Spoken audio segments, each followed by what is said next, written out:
Hola a todos. Antes que nada recordar que si me queréis ayudar me podéis dar un like. A mí me anima mucho y me motiva para grabar más. Pues hacerlos lleva su tiempo. Si el contenido os interesa podéis suscribiros a mi canal y si activáis la campanita entonces os avisarán cada vez que haya algún vídeo nuevo. ¿Es o no la vivienda? ¿Por qué la vivienda es tan importante? Debido a las carencias físicas del ser humano, debilidad física comparativa, poca velocidad, vista, olfato y oído ineficientes, instinto innato inexistente, inadaptación al clima, a los alimentos crudos, con un sistema digestivo e inmunitario deficiente, largo tiempo de dependencia de la familia, infancia muy larga, etc., es necesario desarrollar estrategias de supervivencia basadas en el asociacionismo y su capacidad constructiva y manipulativa del entorno. El ser humano perecería con facilidad, sin un grupo cooperativo organizado para defensa y subsistencia, sin ropa, sin fuego para poder resistir los rigores del clima, y sin vivienda donde estuviera protegido del entorno natural. Una vivienda segura es fundamental, así como el alimento y la ropa. Dentro de los 5 derechos básicos, derecho a la vida, a ser amado, a ser uno mismo, a la reproducción y a la independencia, estos aspectos fundamentales se situarían dentro del primero de ellos. ¿Qué es un derecho? Es aquello que se desea lograr y que es aceptado, que se debe colaborar para que sea conseguido por los poderes superiores, por los padres y por los demás poderes superiores jerárquicos. ¿Los derechos implican obligaciones? Sí. La concesión de que se colaborará en su logro tiene contrapartidas. Se exige obediencia, se exige servicio, etc. ¿Es un derecho todo lo que se desea lograr? No. Un derecho debe dar beneficios y no causar perjuicios a los iguales o a los superiores. ¿Qué se necesita para tener vivienda? Una vivienda precisa de un terreno reservado para sus ocupantes, el cual debe estar defendido por sus propietarios y por su sociedad, por el gobierno. Esto lo vincula con el derecho a la propiedad privada. Precisa una calidad mínima. Precisa una calidad mínima que proteja del frío, del calor, del agua, de la nieve, etc. Que tenga un tamaño mínimo por ocupante. Que tenga cerca los recursos vitales mínimos, como el agua, una letrina, el acceso al sustento, etc. ¿Qué se necesita de la sociedad en la vivienda? Protección legal del derecho de propiedad, infraestructuras públicas, calles, red de aguas, alcantarillado, alumbrado, protección y garantías de la convivencia, más servicios aún, gestión del territorio para permitir la construcción de las viviendas. ¿La vivienda es un derecho constitucional? No. El Estado no se compromete a dar vivienda a sus gobernados, tan solo declara la intención de favorecer su consecución. De los derechos se acaban generando exigencias, a pesar de que un derecho no es más que una concesión, no es un compromiso de compleción o de cumplimiento. Pero es fácil manipular al pueblo para que exija derechos, pues es lo que desea, y es complicado lograr que cumpla con las obligaciones de contrapartida. ¿Y si la vivienda fuera un derecho?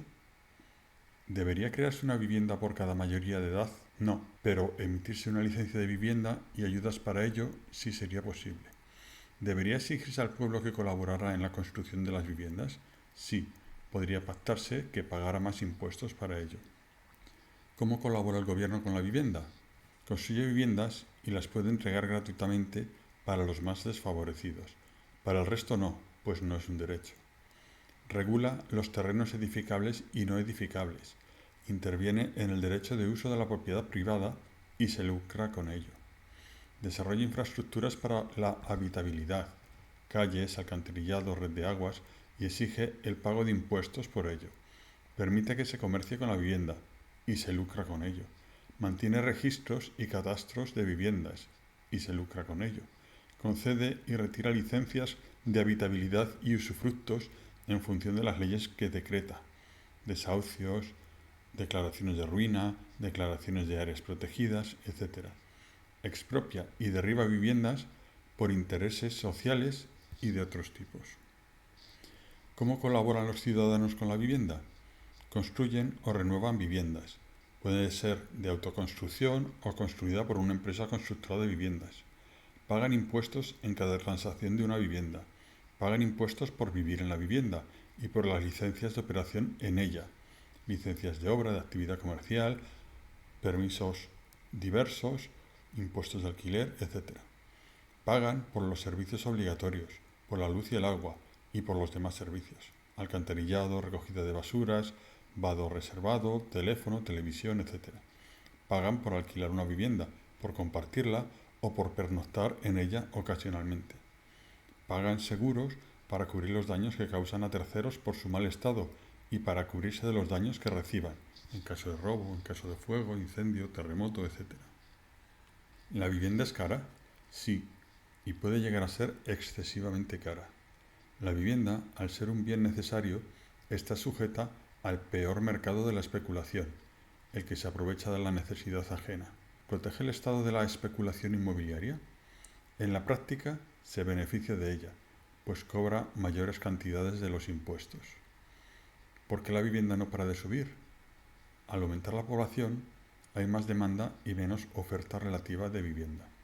El precio de la vivienda depende del precio del suelo. Si se regulan restricciones de adquisición, el suelo sube de precio, pues hay menos oferta. El precio también depende de los gastos de construcción, los materiales y la mano de obra. Una legislación con muchos impuestos o control de la contratación puede hacer subir el precio. Las exigencias para la obtención de las licencias de obra, de habitabilidad, etc., pueden subir el precio, más que proteger a los compradores, a los que se les priva del derecho de aceptar otros requisitos distintos, tal vez más laxos que los que impone la propia administración pública. Hay gastos de inscripción en los registros del gobierno y de notaría. Hay muchos impuestos asociados al cambio de propietario, impuestos de transmisiones, IVA, impuesto de la renta, etc. Y hay certificaciones exigidas, como la certificación energética. La inflación afecta mucho al precio de la vivienda. Si la vivienda nueva sube, la de segunda mano lo hará también, pues están vinculadas. Los especuladores acumulan viviendas para venderlas. Esto hace que suban y que la construcción de nuevas viviendas no resuelvan las necesidades de quienes no las tienen. La paradoja de la compraventa de una vivienda. La compra de una vivienda en 150.000 euros supone pagar aproximadamente 171.000 euros. El IVA o el impuesto de transmisiones patrimoniales, más los gastos y más las comisiones del intermediario, del vendedor, y si se pide una hipoteca también hay que sumar los gastos de estudio, de apertura, de seguro de vida, de desempleo, etcétera, que pueden ir vinculados con la concesión de la hipoteca. Si al día siguiente se quisiera vender, habría que pedir los 171.000 euros que se han pagado por ella, y aún así se perdería dinero, porque la venta tiene gastos adicionales, intereses de la hipoteca, gastos de cancelación de las hipotecas, impuestos municipales de la plusvalía catastral, impuesto de la renta, si es que no sabe demostrar que no ha ganado nada con la operación, gastos adicionales que pagar, la luz, el agua, la comunidad, etc. Por tanto, una vez que se compra, es difícil de vender sin perder, a menos que se espere lo necesario para que la inflación compense el desembolso inicial. ¿Qué favorece la paradoja de la compraventa de vivienda? Los impuestos, los gastos de registro, los intermediarios, las hipotecas, los servicios adicionales exigidos. ¿Cómo evitar la paradoja de la compraventa de vivienda? El precio de una vivienda debería ser su precio final, sin incluir los gastos de hipoteca, pero todo lo máximo posible debería de estar incluido.